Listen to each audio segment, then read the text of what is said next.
Colorado. She redshirted this year in order to prepare just for this race and, of course, the Olympics that will follow. She has a lot of respect for this event, the steeplechase. She says you can never be too confident because you can always trip. If she is upset, who might the upsetter be? Well, first let's say she's almost 15 seconds better than everybody in this field based on times so far this year, and I think she can do even better than that. But BridgetFranek, who is the woman who is just 15 seconds behind her, has looked very good this season. There you see Franek with the green top. She trains right here at Hayward Field. So this is 7.5 laps of the track. And the barriers, those are unforgiving barriers too, not like a hurdle. 28 jumps for each lap. They're 30 inches high. Becky Wade is the early leader here with Delilah Dicrescenzo. And now Coburn has gone to the front just as she did in qualifying. She felt very comfortable in front, she said. You didn't have to worry about running into anybody or anybody running into her. And I think this is a race where if she were to go ahead and start running the pace that she's capable of running, the others would just let her go. So Emma Coburn, the favorite, goes to the front. Delilah Dicrescenzo, then Sara Hall, Becky Wade, Ashley Higginson. Higginson, part of an interesting Princeton University story in the steeplechase the last 2 days. Last night, Don Cabral, who just graduated from Princeton, qualified for the Olympic team, and they're two former Princeton students in this race, Higginson and Carrie Dimoff. And over the water jump, with Coburn still in front. Higginson there is in third, you see her. She's run 4 races this year in the steeplechase, and she's run personal bests in all 4, including her qualifying race on Monday. Emma Coburn, Delilah Dicrescenzo, Becky Wade, Ashley Higginson, Mason Cathy. They have 6 laps remaining. I just think it's so important when you can be like Coburn and run in the front. You get a clear view of the hurdles. You get the opportunity to adjust your steps as you come up to the hurdle. Take it cleanly. And remember what we talked about in the men's race, that every time you go over a hurdle, you're jarring your body. Some of the steeplechasers refer to it as a body blow. And as you pointed out, you're doing that 28 times during the race. That can really add up. So you don't want anything to go wrong in the race that might lead you to have to stutter step before the hurdle, hit the hurdle, or of course fall down. Coming to the water jump again. Emma Coburn is over with Delilah Dicrescenzo, Ashley Higginson, Mason Cathy, and BridgetFranek.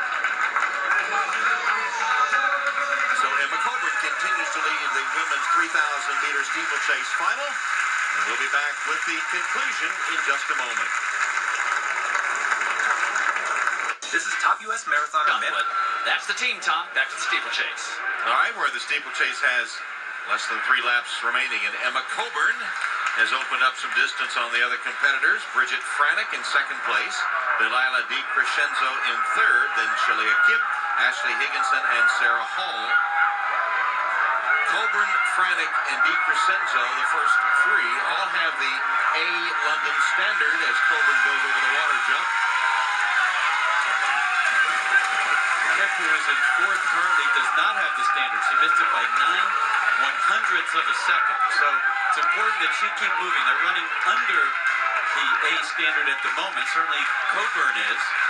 The others are obviously letting Coburn go, but I feel confident that with only a little more than 2 laps to go, if they continue at this pace, they will all also break that standard. Franek is doing what I think she should do, is try to separate herself from the rest of the field so that it really becomes everybody running for third place and that she's not vulnerable, but she's having trouble doing that.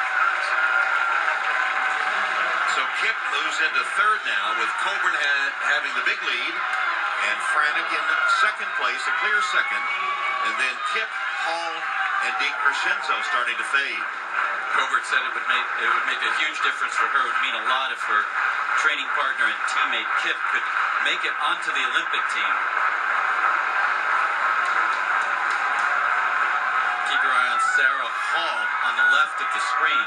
Her husband has already qualified Ryan Hall has already qualified for the Olympic team in the marathon. Coburn over the water jump. Franek. Kip goes over. Sara Hall. And Coburn continues to pull away from the pack. One of the things to watch for at steeplechasing is the sprint over the last lap. It's one thing to have to sprint after going over all these hurdles. But when you launch into your sprint, you have less opportunity to make adjustments, and that's when people often fall. Emma Coburn takes the bell in front. Franek is still second. Kip is third. Hall is fourth. Higginson is fifth. Then Garcia and Dicrescenzo. No question who's going to win this race, but the other places are still to be decided. Franek holding second over Kip, who is third.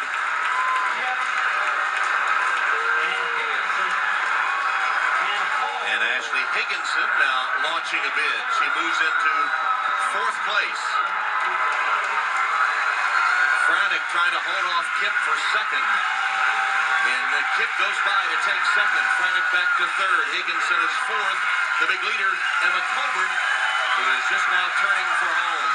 Higginson had an excellent water jump, but I don't know if it's enough to propel her into a sprint that will allow her to catch Kip. Coburn's going to win it. Franek is second. Kip trying to hold third with Higginson unable to catch her. Emma Coburn will win it. Here's the battle for second. Franek does hold off second as the two Colorado teammates embrace. And you notice how Kip ran all the way through the line, 9:35 for her finishing time, so she's achieved that A standard for the Olympics, and there'll be two Colorado athletes on the U.S. team in London. Emma Coburn, the big winner, and Shalaya Kip, also from Colorado, finishing third and achieving the London A standard to punch her ticket to the London Olympics. BridgetFranek was the second place finisher. There are the two Colorado Buffalo teammates, and there's Franek, who collapsed to the track after her effort, which got her second place. Coburn, as you predicted, much the best. Well, and she did it the right way. She went to the front, eventually just pulled away from the others, and probably one of the most enjoyable races she's ever had. Meanwhile, behind her, lots of nervousness. Franek did not look good to me.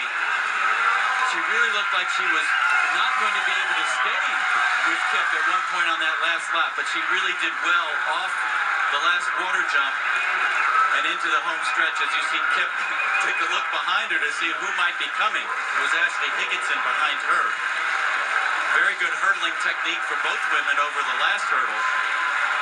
And then it was a race to the finish line. But for Kip, it was all about getting that last qualifying time. And she did it with room to spare.